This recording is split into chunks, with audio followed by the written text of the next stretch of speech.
Well, good morning, my Max Living family. It's great to be here. Dr. Colin with you this morning. I am so grateful and so honored to be able to do these pure principle calls. It's so much fun for me. And so I spent some time this morning preparing, and I know what I have this morning to share with everyone will really get you to think differently.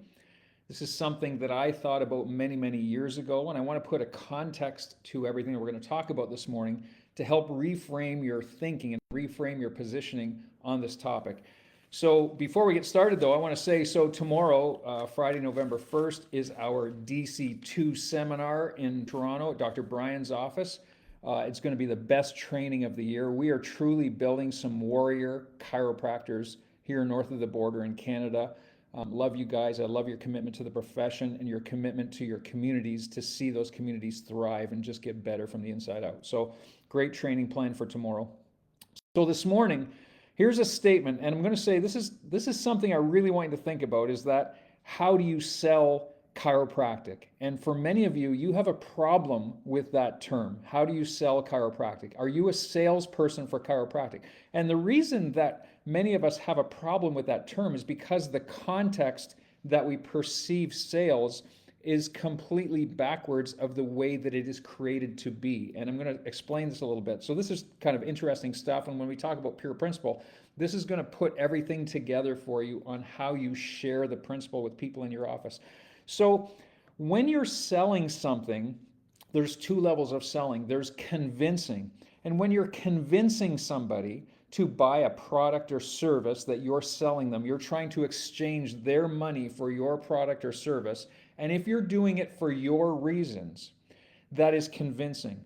You have no goal of helping that person have a better life, reach a better outcome, solve their problem, give them the necessary tools that product or service should provide them to help them have a better life. It's got nothing to do with that. When you're convincing, you're only concerned about the exchange of their money, their part of the deal in your pocket. That's the term convincing, and that's what gives sales a bad name. It's, the used car salesman that's trying to sell somebody a lemon and telling people something that they know is perhaps untrue or won't solve any type of problem. You're only worried about that one-way solution.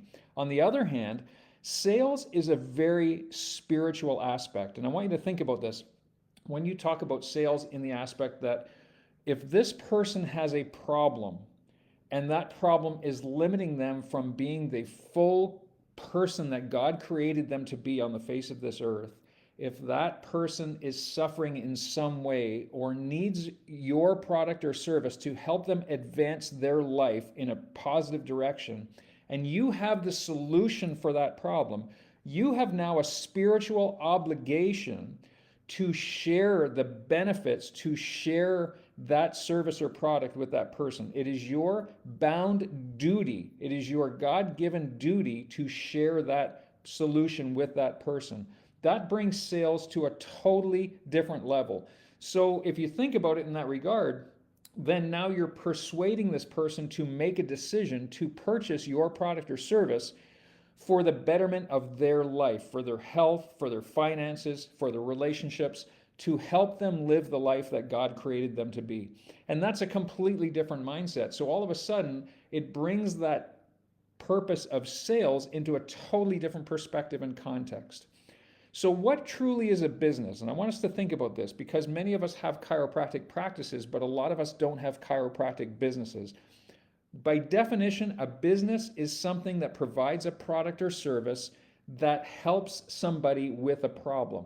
So if you can identify a problem that is common in society, that people have this problem, and you can develop a solution for that problem that people see value in, and they're willing to exchange their hard-earned money for the product or solution that you have, the service that you have to solve that problem, all of a sudden now you have a business. Here's the thing. Medicine is not a business. Medicine is not a business. And I want to put this into context again. So if you're practicing in a medical model, you do not have a chiropractic business. In fact, you are demeaning what you do if you practice in any way in this medical model. And I want you to think about this. The medical model does not solve a problem. It's what it does is it tries to treat symptoms which are a side effect of an underlying problem. If you think about it, medication does nothing to solve the underlying problem.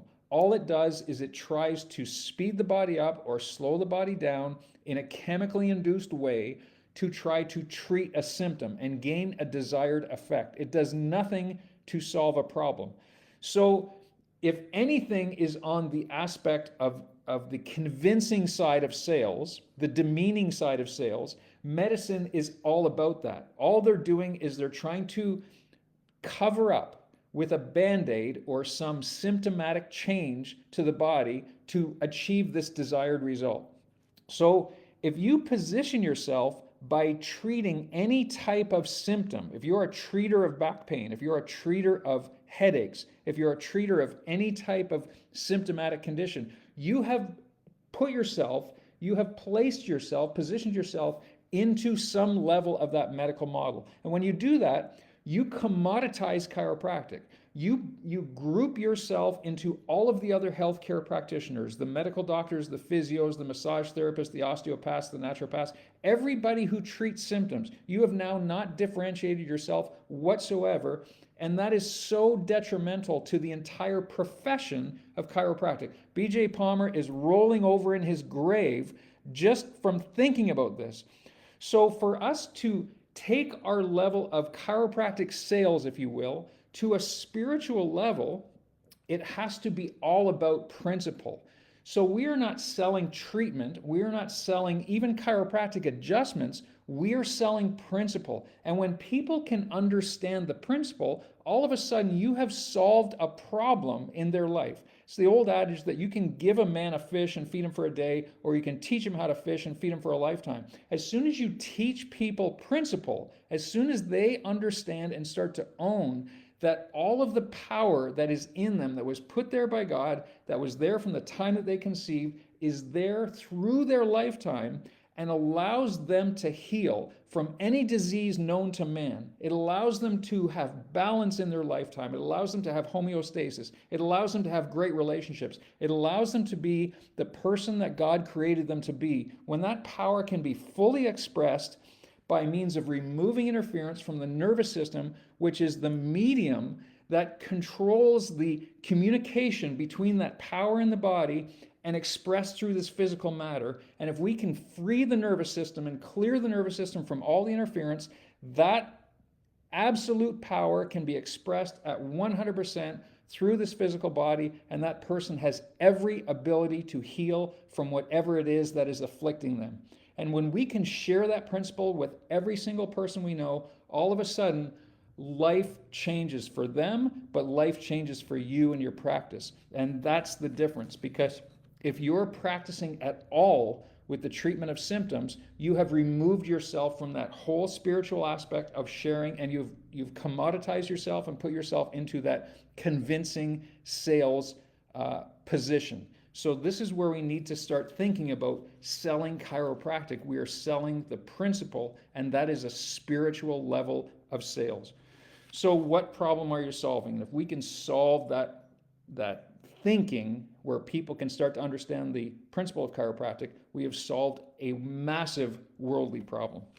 So here's the question. And so really, what business are you in? Now I'm going to tell you this little story here. So, most of you know, so after 30 years of practice, I now have a marketing company. And now I didn't get into marketing because I wanted to make money. But here's the interesting thing. I have this passion to see chiropractic flourish in the world. I really want to see people adopt the principle of chiropractic and live their life with the principle of chiropractic. So I feel like I can serve that passion by helping other chiropractors get the message of chiropractic to more people. And in doing so, we've attracted a lot of clients.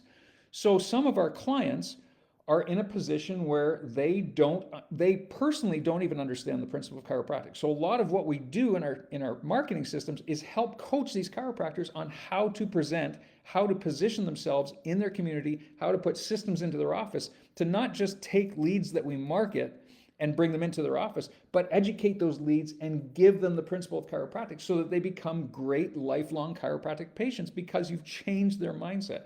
So I want to tell you about this story about one of the doctors we work with, and I won't mention his name just in case he's watching this video, but he's an older guy. He's been in practice for 42 years. So great, super nice guy, very genuinely warm, friendly, beautiful person. He's been in PI type of practice for 42 years. So here's the thinking. Think about this. In the medical model, medical model is not a business. I said because they treat the symptoms, they treat the side effect, but it's also not a business because there's a three-way interaction. Now think about this. When you have a patient, you have a doctor, and in a chiropractic practice, a cash-based chiropractic practice, there is accountability from that doctor with the patient. There's accountability from the patient to the doctor, and there's an exchange, direct money for services. In a PI type of practice or a medical practice, you have a third party. You have an insurance company who's now paying the doctor, and the patient itself, patient himself, herself, is not paying the doctor for those services. There's a three-way interaction there. It doesn't work. It never works. So if we try to build a PI practice in chiropractic, it doesn't work because there's no accountability for patient education. There's no accountability for the services. What happens is, so he's had a PI practice for 42 years. Now he's trying to build a cash-based practice. He has absolutely no clue on what he's selling. And we actually had this conversation. So he has no idea. He used to, in the past, the insurance company was paying for everything. So he set his office up based on what the insurance company would pay for. He had a bike ergometer. He had a lat pull-down machine. He had an ultrasound machine. He had an electric current machine because the insurance company would pay for each of these services. So that was put into the patient's plan because it was paid for. Now he's got his office set up like that, and he's trying to sell chiropractic to people who want to come in and want quick fixes, and it's not working. So we have to get to the root cause of the problem and help to educate the people on why the necessity for chiropractic care is there because of the principle. They need to understand the principle. So that's where it all comes back to. So where does it start? Vision and mindset is everything. Vision and mission, okay? Vision and mission. So what is the vision?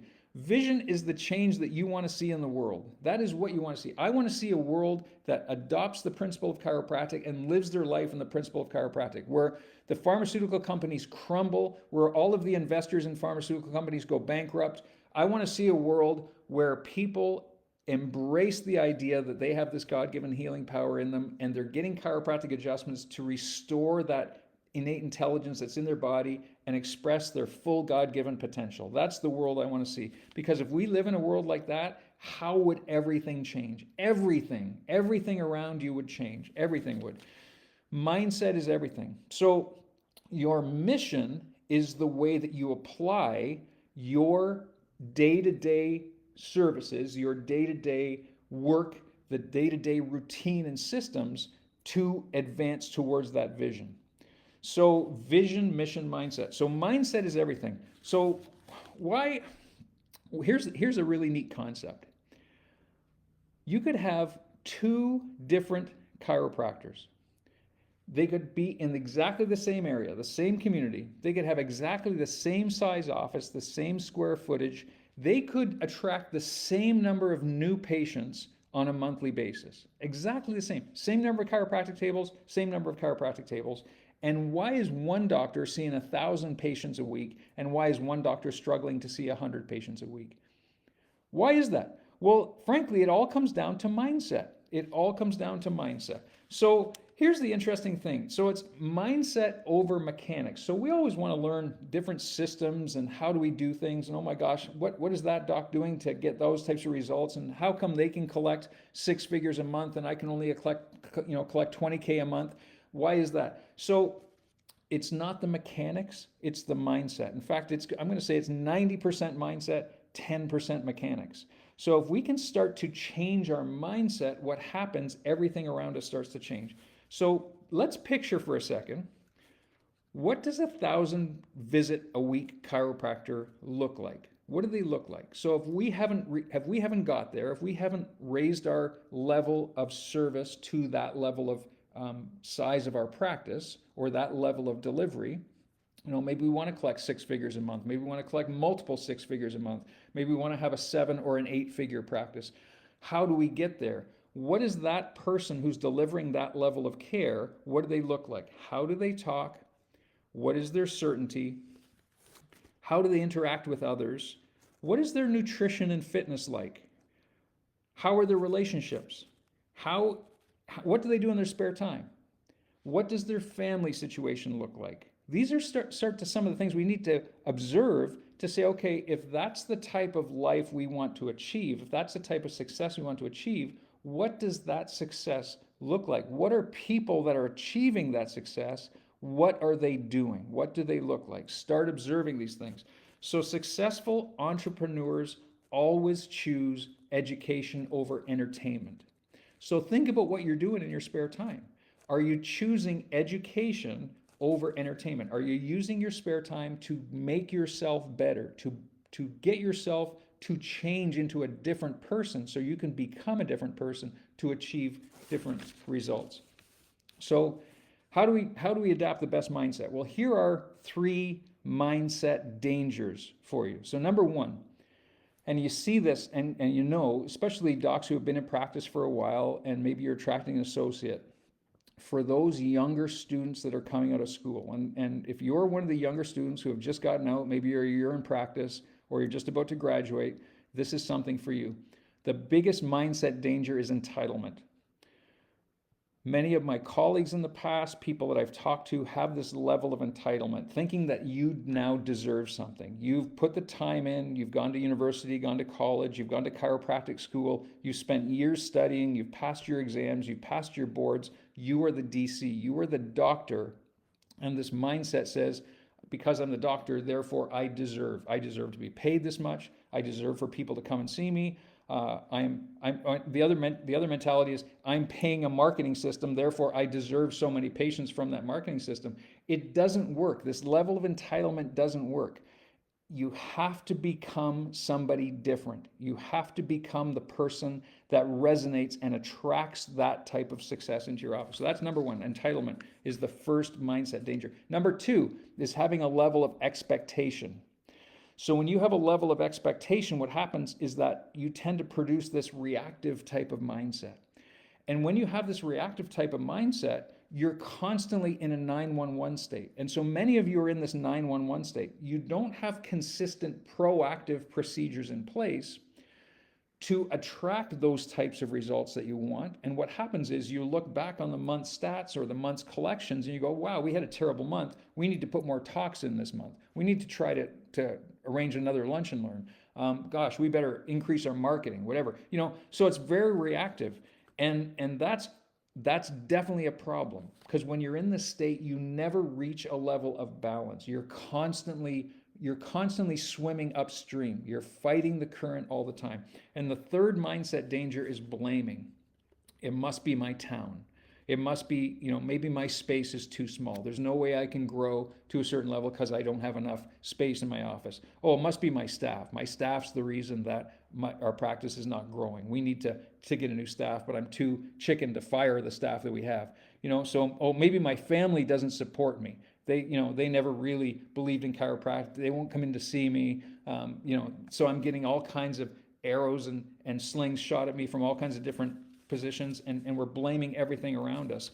So just let's realize that nothing is your fault, but everything, as soon as you can adopt this principle, everything is your responsibility. So nobody's coming to save you. There was a saying by Jim Parker years ago. We used to go to Parker seminars back when Jim Parker was alive, and he used to say, if it is to be, it is up to me. And so finally looking in the mirror and say, if I'm going to achieve the success that I want, I need to become the person that achieves that type of success. So how do we do that? Well, so the second thing, after the mindset picture, the second thing is the law of cause and effect. Okay, so we're going to talk about the law of cause and effect. And how does this apply to chiropractic sales? Well, where you are right now is a function of the person you have become up to this point. So the success or lack thereof of what you have achieved so far is completely proportional to the person you have become at this point. So you have attracted everything that you have in your life good or bad. You've attracted it. So great business people, great chiropractors realize they are trained. They are trained, not born. Okay? So you have the choice. Now this is kind of a neat affirmation for you, is realizing that every day I have the choice today to live, act, talk, interact differently today than I did yesterday. If I haven't attracted the success that I want at this point, I have the choice today to do something. It could be one little thing, something different where I can achieve different results. And what happens is when you do that, you change your vibrational energy. You change the spiritual energy that you resonate into the world, into the environment, and you start to attract different people, you start to attract different things, you start to open up opportunities that weren't there before. You start to see things differently. And when you can start to see things differently, you approach them with a different mindset.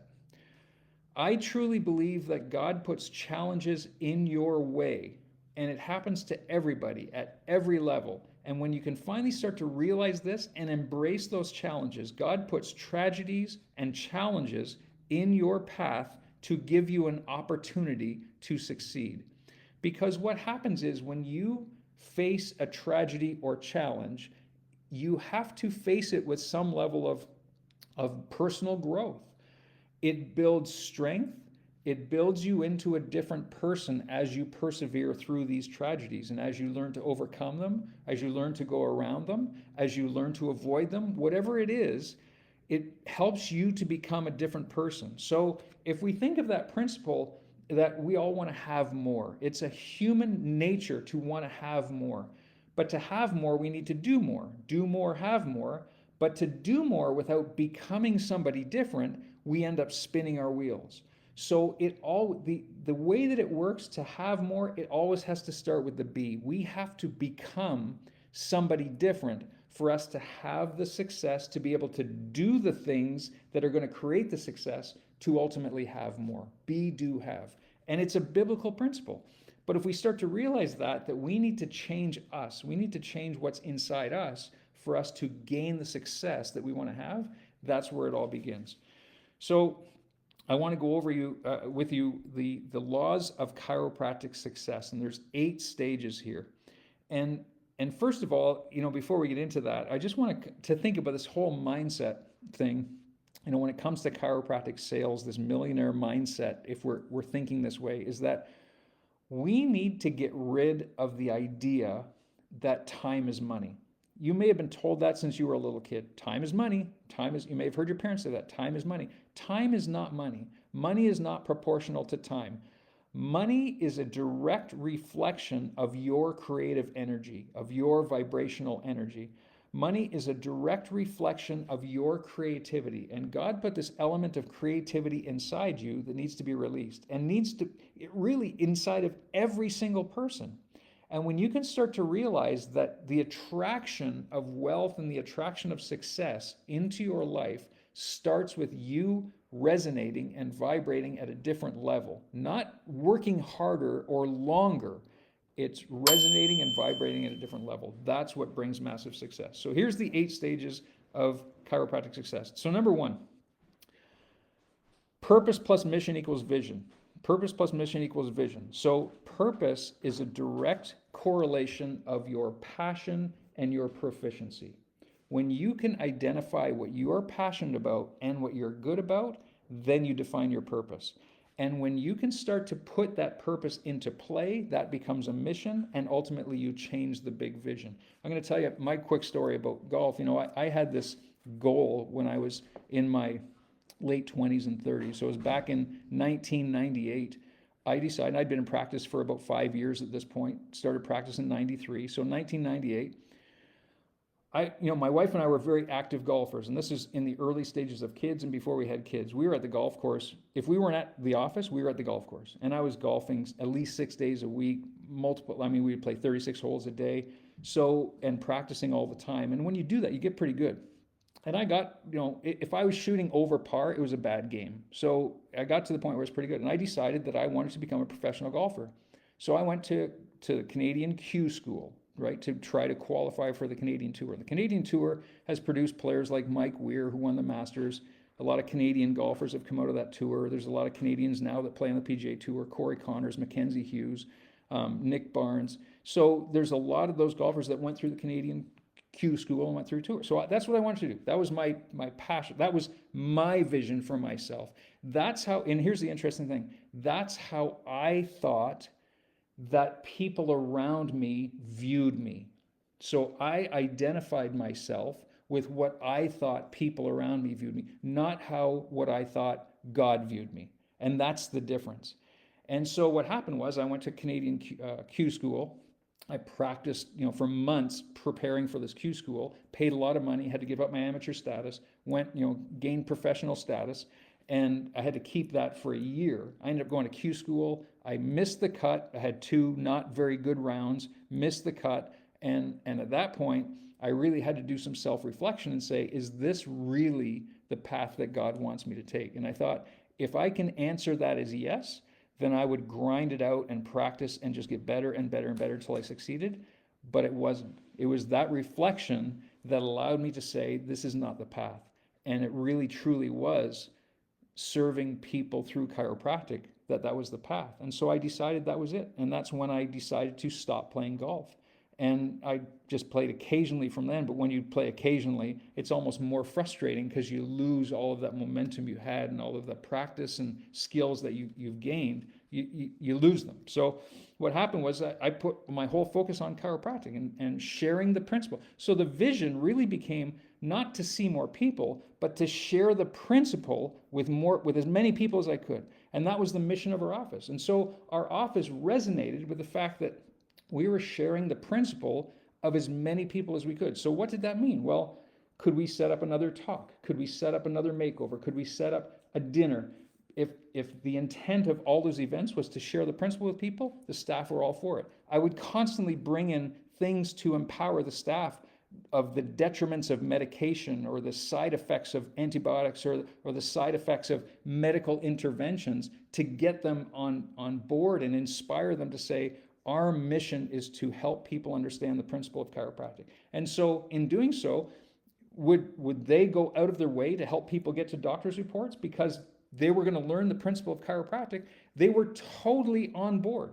Would they make calls at 9:30 or 10 o'clock at night to a lead that came in from marketing because that person needed to learn the principle of chiropractic? They were completely on board for that. And that's what grew our practice. So it wasn't the fact that we wanted to get more patients or we wanted to make more money. Those things came, but they were a side effect of us teaching people the principle of chiropractic. And that was the whole mission of our office. And so I encourage you to try to figure out, what are you here for? What is the mission of your office? Why do you go into the office every day? So number 1, purpose, mission, vision. Number 2, when you define your purpose, mission, and vision, it changes your belief system. And when you change your belief system, you start to realize that you were here to solve a problem. God put you here to solve a problem. And when you have this inner desire, this inner fire in your belly to solve this problem, now all of a sudden, selling chiropractic has a totally different meaning. You're not selling chiropractic to get more people under your care and make more money from them. You're selling chiropractic to teach them the principle and teach them how to fish. So their life will change, so their relationships will change, so that they can become the person that God created them to be. Now all of a sudden, it takes on a whole different meaning. Your belief system starts to change. You change your belief system, then your identity starts to change. So you start to identify yourself how God sees you, not how all the people around you in your life see you. And all of a sudden, you take on a totally new identity. Many of you are living a lie identity, because you're trying to identify yourself based on what you think other people need to see you as, or what other people think you should be or become. So start trying to create your own personal identity that in the eyes of God, who He wants you to be. So that's number 3. Number 4 is when you change your identity, it starts changing your actions. You start to act differently. You start to do different things. You start to look at different places. You start to read different things. You put different things into your mindset. And that then changes your behaviors. So you change your actions and your behaviors, and all of a sudden, things around you start to change. Your behavior starts to change. You get better at other things. Your capabilities start to change. And now you start to resonate and you start to attract people into your life. So your environment starts to change. You start to hang out with different people. You start to lose the friends that were bringing you into that lie identity, and you start to gain friends who are going to support you. I can tell you this, and this truly happened as we started to build that type of practice and started to change the principles. We would start to attract different people. I get invited to speak at a lot of different places, and through that, met who became my best friend at the time and was an incredibly wealthy guy in real estate investing, got me into that as a result of all these things. So I resonated at a different level, attracted different people into my life, and got myself and my wife, into some real estate investing that made us incredible amounts of money as a result of that. But it only happened because I changed the way that I was thinking. I changed my belief system. I changed the way that I was speaking to people. I changed the way that I was resonating, and everything changed. And as a result, next thing you know, financially, we had incredible success. So your environment starts to change, and then you start to attract the success that you want. But it all comes back to vision, mission, and what you believe the reason God put you on the face of this earth for. So your finances, your relationship, the amount of time, your personal growth, and your overall fulfillment. So if you're feeling burned out, if you're feeling unhappy at all in what you're doing, it's not a function of what you're doing. It's a function of who you truly believe you are in the eyes of the world versus in the eyes of God. Guys, I hope this helps you. I hope that you can take what we're talking about today and take it back to your office. And now, when you hear the term, you need to sell chiropractic, it has a completely different meaning for you. I hope you can go into your office today and you can sell the principle of chiropractic to every single person you come in contact with, starting with your team, starting with your family, and then overflowing into all of the patients that come in. I hope every single person comes into your office today and leaves knowing a little bit more about the principle of chiropractic and owning about the fact that there is a power inside them that allows them to heal. And when we remove the interference, everything is possible. Love you guys. Have an awesome day.